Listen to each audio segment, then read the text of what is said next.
The most important issue for any political candidate, but especially the New Jersey State Apiarist, is illegal immigration and border fences. And, get off.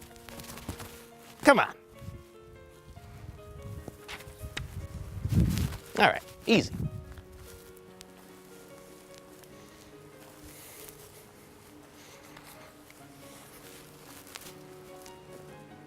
Sorry. The most important issue for any candidate, but especially the New Jersey State Apiarist, is illegal immigration, which is why I want to talk to you about my fence. You see, a lot of people ask me, don't you think what America needs is a strong fence? And I say, hey, do you even know how fences work? And they stare at me with the same sort of stare I get at ShopRite when I hand the cashier what I think is a coupon, but it turns out it's just a piece of paper that entitles the holder to 2 free hugs. I meant to give it to my mom for Mother's Day, but instead I gave her the coupon for berry blast flavored Activia.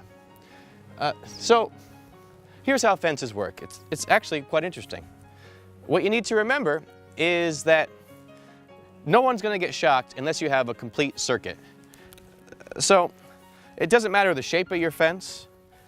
You could have a zigzag fence or just a strange angle fence. What matters is you have a power source and a circuit that goes all the way around and is complete. At this point, what people usually do is they direct their fence into a rod in the ground. That way, it puts electricity into the ground itself.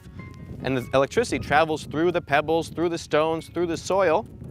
It's still not complete. But then, when a bear or my cousin Jehoshua walks up to the fence, their feet are touching the ground that is now electrified.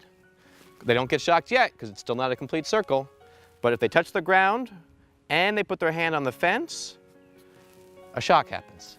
That's why a bee sitting on the fence won't get shocked, because sure, they're touching the electric fence, but they're not also touching the ground where the electricity is to complete the circuit. Now, if you want a more potent fence, you could do a couple things. I mean, you could add more ground rods. Some people have 2 or even 3 rods. Of course, you could have 1,000,000 rods. If you build a fence that is partial or incomplete, it will not work. Something else to consider is that you have to leave room for your hives. I have 2 hives, so I put one right here and one right here. The last thing to consider is how many wires you want. And you know what? I only have 2, but I think it's enough because I placed them near the bottom and near the middle.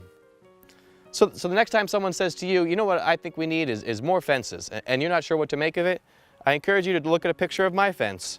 Oh, it's upside down. And you'll know exactly what I think of them.